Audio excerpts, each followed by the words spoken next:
Okay, so we have two videos remaining in the data analysis core module, and what we want to look at over the course of these final two videos is how to deal with data that includes seasonal fluctuation. Okay, so we want to be able to adjust for those seasonal fluctuations because the issue is that they're potentially really skewing the data.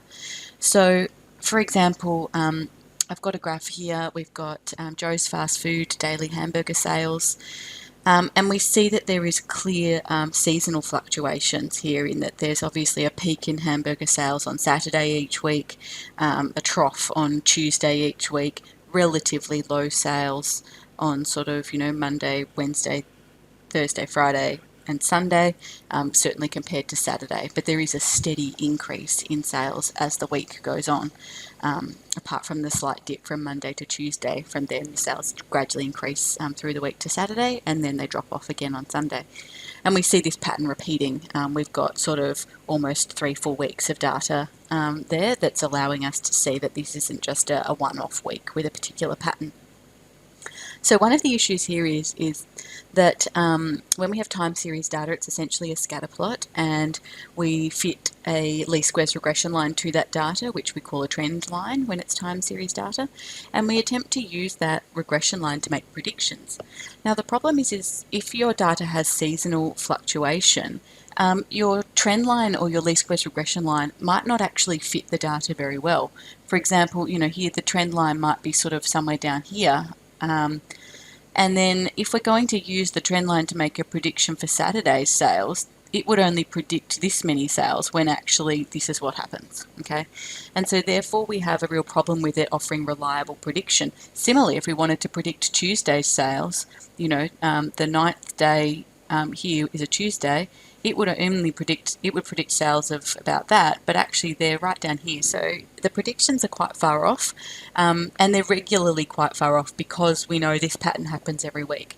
So what we want to look at over the next two videos is how can we adjust the data for that seasonality? So what we want to actually do is deseasonalise the data. So remove the effect of the season, which in this case is the days of the week. That will create a more linear data set. Therefore, a trend line will fit that data set better.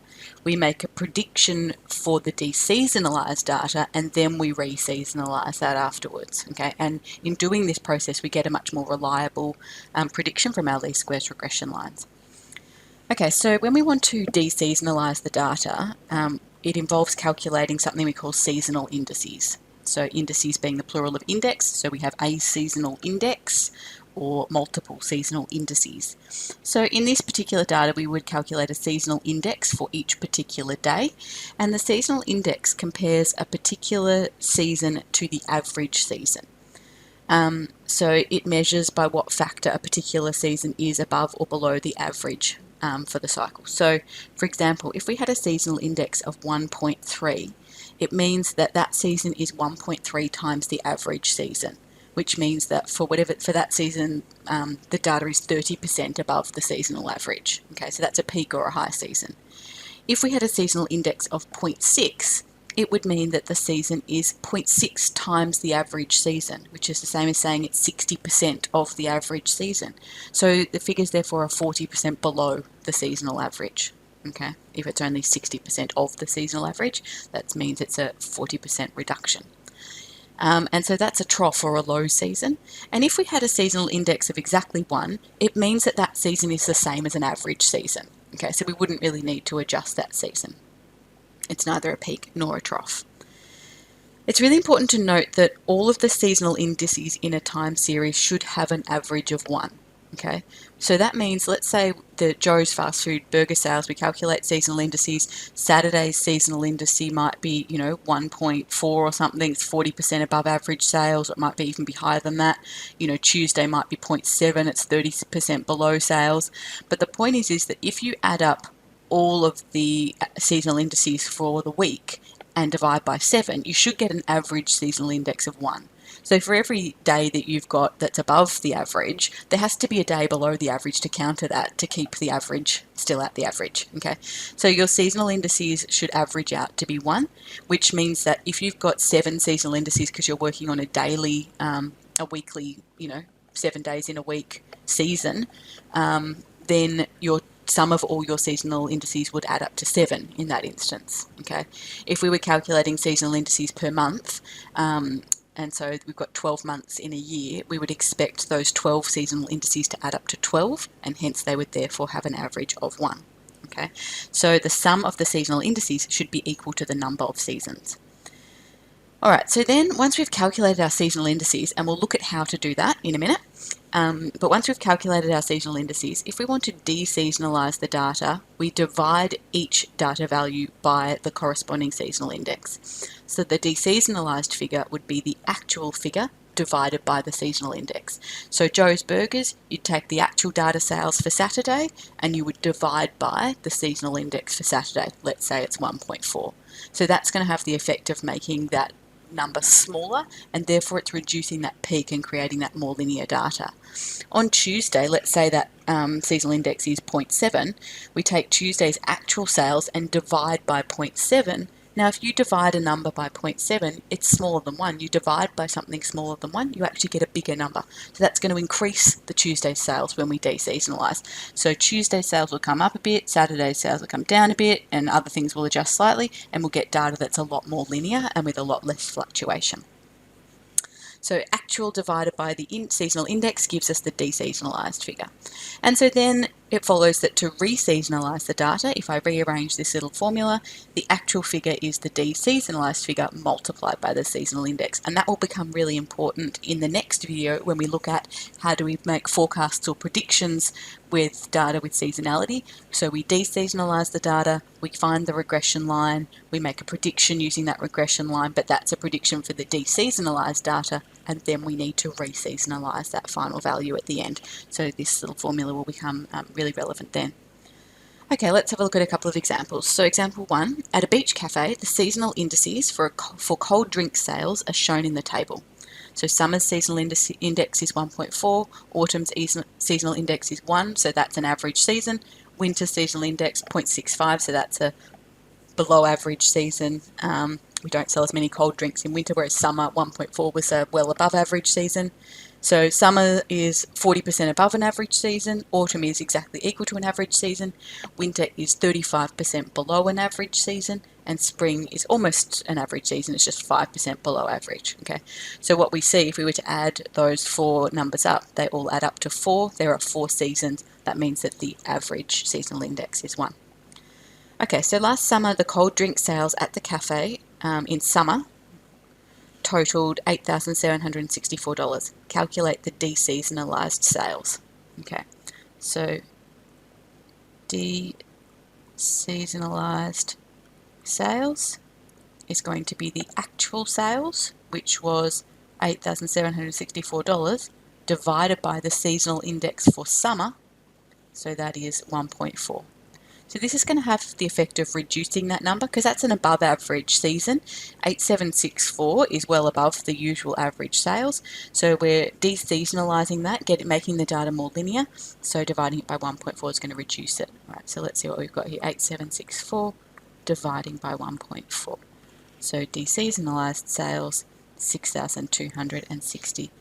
And this will also allow us to be able to see whether there are peaks and troughs that are not just related to the seasons, not just related to the fact that we sell more cold drinks. We would then be able to compare, summers and compare whether we see different patterns happening when we remove the seasonality, and that there are effects that are not just about the temperature, I guess.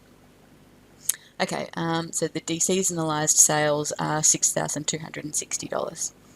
Last spring, the deseasonalised cold drink sales at the cafe were $7,620. Calculate the actual sales. Okay, so spring, so we're going to need the spring seasonal index, which is 0.95.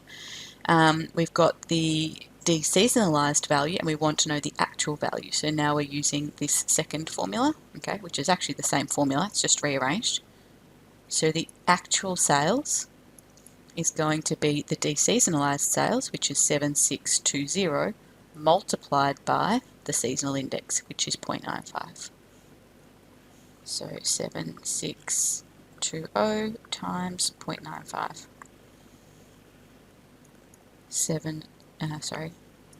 239. Okay, so just using these two formulas to deseasonalise and then reseasonalise particular data values. Alright, example 2. A fast food store that is open 7 days a week has the following seasonal indices. Calculate the missing index for Friday. Okay, so we've got here 4 days of the week that are below average, 2 days of the week that are above average. We want to calculate Friday. We know that the total seasonal indices, if we add them all up, there's 7 seasons, 7 days of the week. They should add up to 7, okay? And so therefore the missing index for Friday, apologies, so the Friday seasonal index will be 7 minus the other 6 seasonal indices. So minus 0.4, minus 0.3, minus, oops, or you might do minus, we might add them all up first and then just subtract them from 7.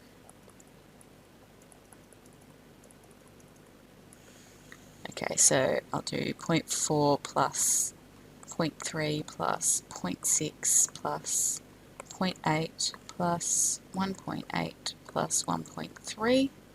That's 5.2. So 7 minus that means that the Friday seasonal index is also 1.8, so same as Saturday. And we probably did expect it to be an above average season, given that we've got 4 below average seasons on Monday to Thursday and only 2 above average seasons on 4 below average seasons Monday to Thursday and 2 above average seasons on Saturday and Sunday. We probably expect Friday would also need to be above average to keep it balanced out. Okay, so Friday's seasonal index is 1.8. Alright, another example. The price of sugar in dollars per kilogram has been recorded over 3 years on a seasonal basis.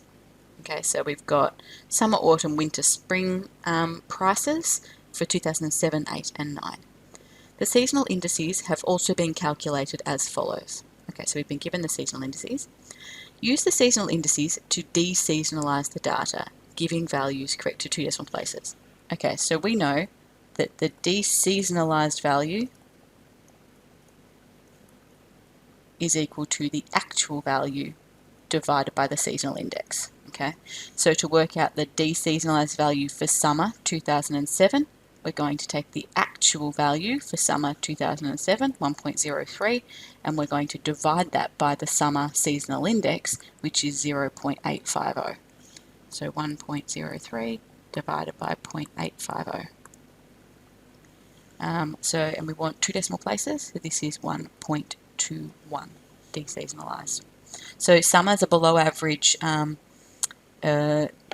season for sugar prices, and so therefore when we deseasonalise it, it's going to increase the sugar value, the value of the sugar, to make it more linear. If it was originally a low season, it's going to push, the deseasonalising will push it up a bit. If it was originally a high season, deseasonalising will bring it down a bit. That reduces those fluctuations and peaks, makes the data more linear, allows us to better fit our least squares regression line. We can then reseasonalise after we've made the predictions with a better fitting regression line. Okay, so then we're going to have 2007 autumn. So we're going to take 2007 autumn's actual sales, which is 1.26, and divide it by the autumn seasonal index. So 1.26 divided by 1.069, and we get to 2 decimal places 1.18. Okay, winter 2007, we take 2007's actual winter value, we divide by the winter seasonal index, so 1.36 divided by 1.147, and we get to 2 decimal places 1.19. And then spring, same again, take your actual spring value, divide by your spring seasonal index, so 1.14, dividing by 0.934, 934, and we get 1.22. And you should find that your deseasonalised data here, forget what I just said. Okay, I'm just going to pause the video while I fill in the data for 2008 and 2009. You might like to have a go at, you might like to pause your video and fill yours out yourself as well, and then you can check that you get the right answers. Okay, so I've now calculated all of the seasonal indices for each of the seasons. Sorry, not the seasonal indices. I've now deseasonalised all of the data using the seasonal indices. And what we're actually seeing is a lot less variation in the deseasonalised data, and that's the point. So in the original data, we can see that the sugar prices range from 95 cents per kilogram up to, what's the biggest one there, about $1.36 per kilogram. Whereas now, the deseasonalised data only ranges from about $1.11 up to $1.22. So a much smaller range of values, which means much less fluctuation in the data, hence better able to be modelled by a least squares regression line, so a linear model. Okay, the time series plot below shows the original data. Plot the deseasonalised data on the same axes. Okay, so in terms of, we've used a code here, so season 1 is obviously summer of 2007. Okay, summer 2007. This is going to be autumn 2007. This is therefore winter 2007 and spring 2007. So we get summer, autumn, winter, spring, summer, autumn, winter, spring, and these are 2008 and these are 2009. Okay, so we plot our deseasonalised data. So summer of 2007, the deseasonalised value is 1.21. Okay, so let's just add in some data here, some points here as well. So that's 1, 1.05, 1.10, 1.15, 1.20, 1.25, 1.30. So if we want 1.21, it's just going to be just a little above 1.20, so perhaps about there. Autumn of 2007 is 1.18, so it's going to be a bit lower down than that. Winter is 1.19, so between those two values. Okay. Spring is 1.22, so highest one yet. 1.15, it's going to be down here. We should have that 1.17 a little lower, I think. Again, you'd get a better grid if you're really asking to plot it. I just want us to get the sense that we've removed the seasonality here. Okay, so summer of 2000 and, what are we up to? Summer of 2008 is 1.15. I've just marked that one. Autumn of 2008, 1.17. Winter of 2008, also 1.17. Spring of 2008, back down to 1.15. 2009, summer, 1.12. Autumn, 1.13. Winter, 1.12. And spring, 1.11. Okay, so it's time series data, so we need to join them with lines. Again, I apologise for the challenges I have drawing straight lines on the slippery screen.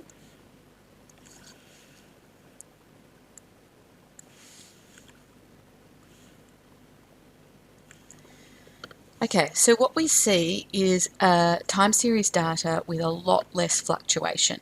So the whole point is that now if I was to fit a least squares regression line to this deseasonalised data, it would make very accurate predictions for the deseasonalised data, which then we can reseasonalise using our seasonal indices. Okay, so that's what we're trying to do here. Okay, let's have a look at how we actually go about the examples. Previously I've given you the seasonal indices. Let's have a look at how the seasonal indices are actually calculated. So most of the calculations have been done here, so we'll just have a talk through them. So if we had the following data set, 2009 rainfall in millimetres, and we've got data for summer, autumn, winter and spring. If we wanted to deseasonalise these data, we would first need to calculate the seasonal indices. So remember that the seasonal index tells us how the actual value compares to the average seasonal value. Okay, so the first step is that you have to work out what the average seasonal value is. So in 2009, average seasonal rainfall, 2009 average seasonal rainfall, I'm just going to be clear about that, we add them all up and divide them by 4, and we find that it's 123.25 millimetres. So we now wish to calculate the actual values, so that is the values here in this original table, as a fraction of the average value. Okay, so that means you're going to do actual divided by the average, because that means if the actual value is bigger than the average, you'll get a seasonal index bigger than 1. If the actual value is less than the average, if you're doing actual divided by average, you'll get a seasonal index that is less than 1. So now I'm going to take each of my data values and divide them by the seasonal average, and we get the seasonal index. So we find that the seasonal index for summer is 0.97, for autumn it's 0.8, for winter 0.122, and spring 1.01. Okay, so we're seeing that summer and spring are about roughly average seasons, autumn is a slightly below average season when it comes to rainfall, and winter is an above average season when it comes to rainfall.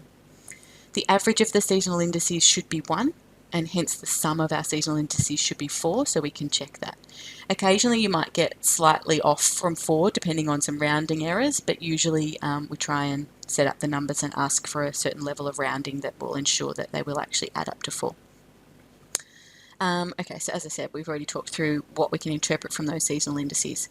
Now the issue is it's actually problematic to calculate seasonal indices from only 1 year of data. What if 2009 was a strange year? What if, summer was particularly wet and normally it's not that wet? So we're not actually, it's not a long-term seasonal average, and so therefore it's a bit problematic to use that on the basis of just 1 year of data. So we would usually try and use more than a year of data, probably as much data as we have actually, we would try to use. So let's say we've actually got 4 years worth of the rainfall data. So the first thing we would need to do is exactly the same process we've just done for each of the 4 years. So we've already done 2009, we've calculated the seasonal average, we've then in the second table down here divided each of the actual values by that seasonal average and got the deseasonalised, got the seasonal indices. So I've now given these to a few more decimal places in this table just to prevent those compounded rounding errors, because you sort of do a lot of separate calculations, and if you round everything to 2 decimal places, by the end it's going to be quite inaccurate. So I'm keeping 3 decimal places here, and I'll then round my final seasonal indices to 2. Okay, so we've already done 2009, and we repeat the exact same process for 2008, 7 and 6. So in the top table here, the first thing we're doing is calculating the average season for 2008. Then we see in the second table, in the second row, we're dividing each of the 2008 values by the 2008 average to calculate seasonal indices based on that particular year only. Okay, we repeat for 2007. Average rainfall for 2007, average seasonal rainfall is 124.5 millimetres. We're then dividing each of the 2007 values by 124.5 to work out the seasonal indices just for 2007, and we're repeating the same process for 2006 in the bottom row of the table. So we've just done the exact same process, and we see that the indices do fluctuate potentially quite largely, so that's why it's not good just to use 1 year's data for the seasonal indices. And so then once we've got our 4 years worth of seasonal indices for summer, we would just average those values. So this 0.952 comes from doing 0.974 plus 0.955 plus 0.940 plus 0.938 and dividing by 4. Obviously, if we had a 5th year of data, we would add in that year's summer seasonal index and divide by 5. Okay, the more data we've got, the more reliable and accurate our seasonal index is going to be. And so the same process has happened for the other seasons.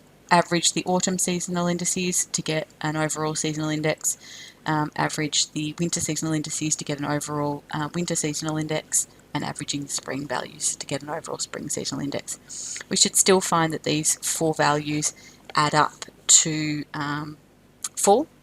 Actually, I think looking at these numbers, it's going to be slightly off. I think it's going to add up to 3.99 maybe, but that's just due to rounding. Okay, so it adds up to 4. Okay, so now that we've got our seasonal indices, we can deseasonalise the data. Okay, so we're taking our original summer values, okay, and dividing each of them by the summer seasonal index to get deseasonalised summer data. We're then taking each of our autumn values in the 4 years, dividing each of those by the autumn seasonal index to get our deseasonalised autumn data. Same for winter, same for spring. So what we now have is the deseasonalised data. So what you're seeing on the plot below, the red plot is the original data with seasonality showing, okay? And you can see it's different from year to year. So for example, you know, in this summer of 2007, we had quite low rainfall compared to what normally happens in summer. So that's where it's important not to base your seasonal indices just on the 1 year.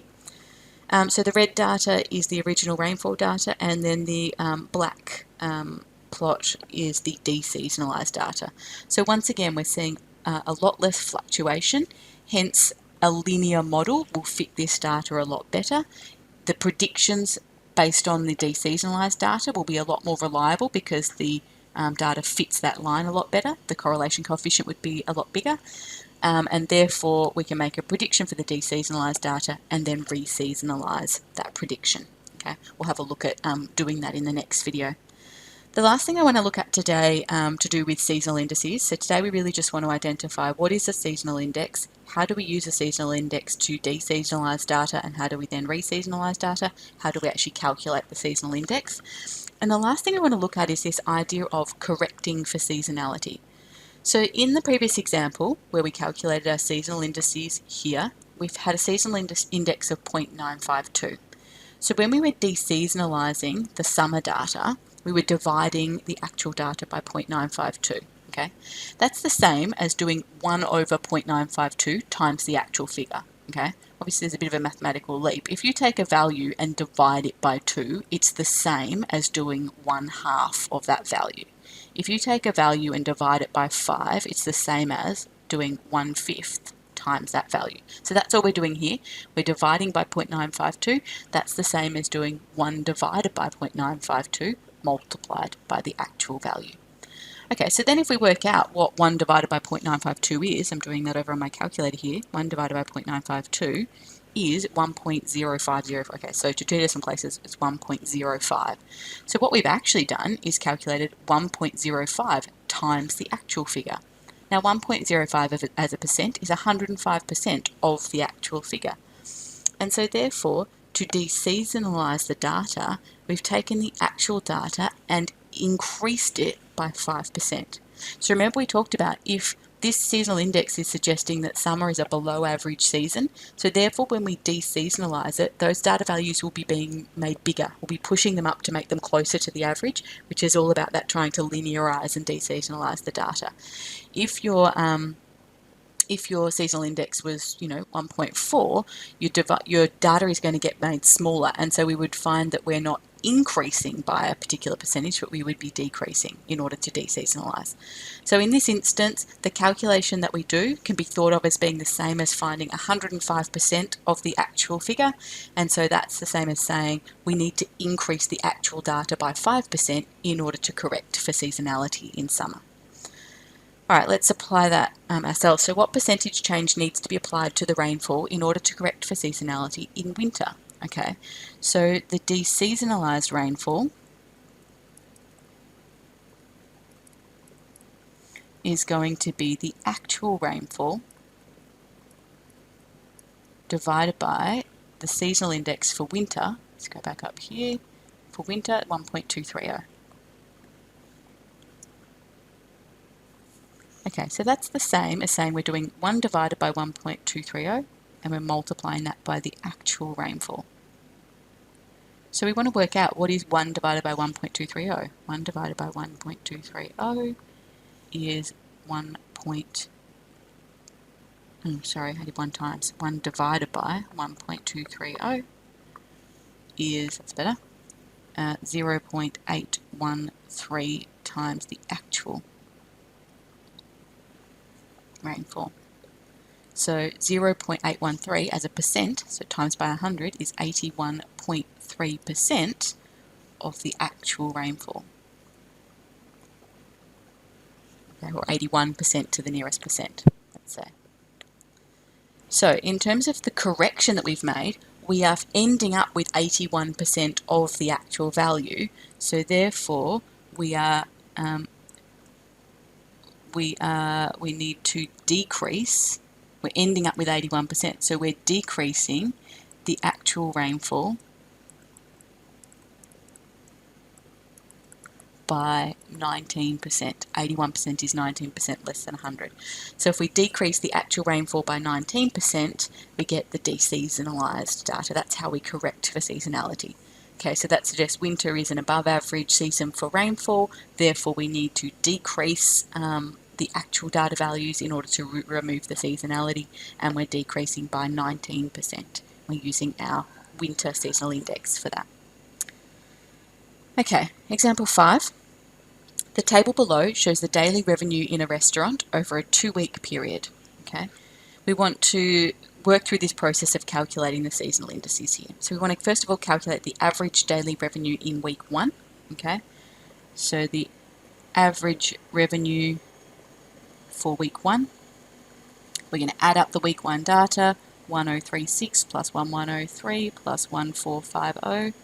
Apologies if you can hear that background noise, my washing machine is finishing. 1645 plus 2078 plus 2467 plus 1895, and we are dividing by, we have 7 days in the week. Okay, so our week 1 average, let me just pause the video while I do that calculation with my CAS. Okay, so it works out to be 1667.714. So it asks for 3 decimal places.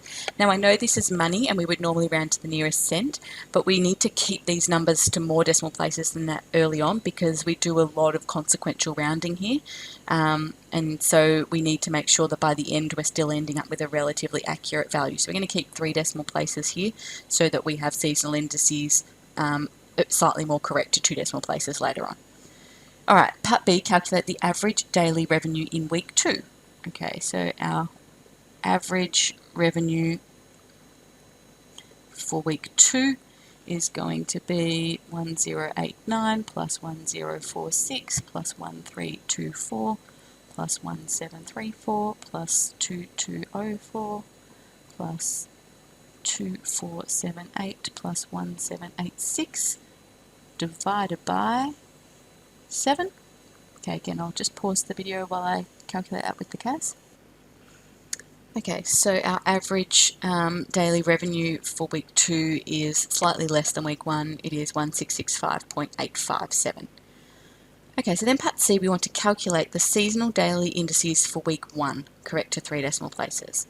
Okay, so that means we're going to take our actual data value for week 1, which Monday of week 1 is 1036, and divide it by the average for week 1, which is 1667.714, okay, to get our seasonal index correct to 3 decimal places. So we're going to be 1036, I'm over in my CAS, divided by, I'm going to scroll up and use that answer nice and exactly to avoid those compounded rounding errors. And so to 3 decimal places, this is 0.621. Okay, I'm going to repeat the same for Tuesday, which will be 1103 divided by that same value, that one, which is 0.661. Just going to rub this one up and write it properly. 0.621. Wednesday, we're going to be doing 1450 dividing by the the weekly average to calculate the seasonal index. So this is 0.869 to 3 decimal places. So far we've got 3 days that are below average, and we can see that in the data. These are lower numbers than what we see starting to happen later in the week. The revenue of the weekend is obviously higher. Okay, so Thursday. So what I might do so I don't have to keep scrolling a long way up to get that 1667 is I might just copy my previous calculation and just adjusting the 1450. This time for Thursday it'll be 1645. 645. Okay, so that is 0.986, so that's almost an average day. Friday, so week 1 Friday was, 2078, the actual value. 2078. And so 1.246, so there's our first above average day in the week. Saturday, the actual sales are 2467, so 1.479, so that's almost 50% higher than an average day on Saturday.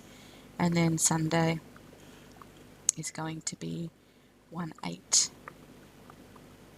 1.95 divided by the average for week 1. So that is 1.136. Okay, calculate the seasonal daily indices for week 2, correct to 3 decimal places. So Monday of week 2, we're going to take Monday of week 2, which is 1089, and dividing by the week 2 average, which is 1665.857. Okay, so 1089 divided by, I'm going to scroll up there and get that exact value for 1665. Okay, so it's that number. Alright, so that gives us 0.654 to 3 decimal places. Tuesday, we're going to do 1046, so I'm just going to edit that previous calculation, make the numerator 1046 instead of 89, and the seasonal index there is 0.628. Wednesday, actual value is 1324. And so the seasonal index is 0.795 to 3 decimal places. Thursday, actual value is 1734. And so seasonal index is 1.041. Friday, 2204.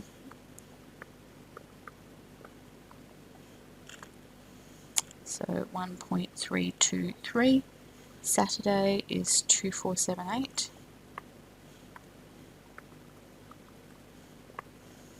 So we get 1.488 to 3 decimal places.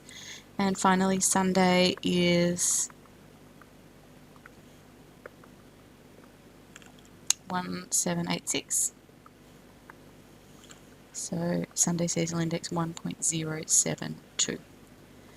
Okay, so we've calculated seasonal indices over a period of 2 weeks, and so now we want to get an overall seasonal index for Monday, and we're going to do that by averaging the Monday seasonal indices. So, I'm sorry.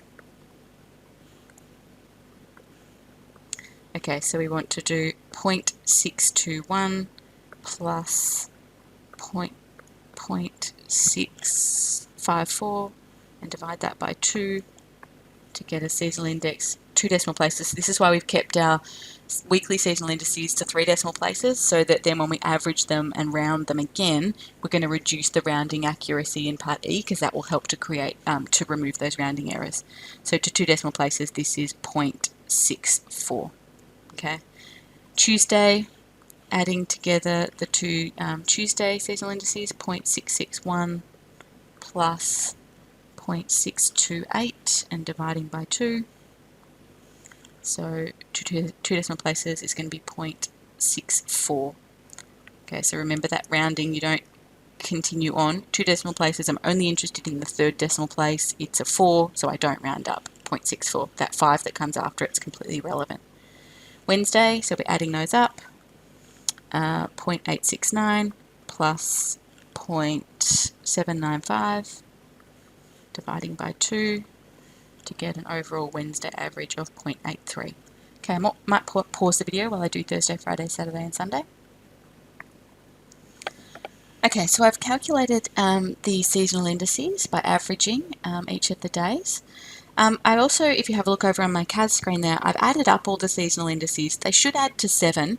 They actually add to 6.98, and that's purely just because of those rounding errors that we've created. If we'd done all of these calculations without ever rounding anything along the way, they would exactly add up to 7. So as long as you follow the rounding instructions in the question, the answers you get will be perfectly fine, but don't round unnecessarily where the question doesn't tell you to round. Okay, so finally part F, we want to use the seasonal indices from part E to deseasonalise the data, giving values correct to the nearest whole number. So we know the deseasonalised value is the actual value divided by the seasonal index, and so therefore for Monday of week 1, the actual value was 1036.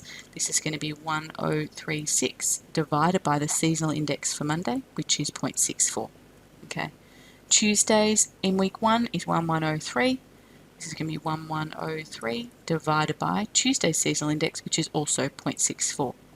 Wednesday, the actual value for Wednesday in week 1 is 1450. So 1450 divided by Wednesday's seasonal index which is 0.83, etc. Okay, I'll pause the video again while I do each of these calculations. You might also like to pause your video, do your calculations, and check that you get the same value as I got.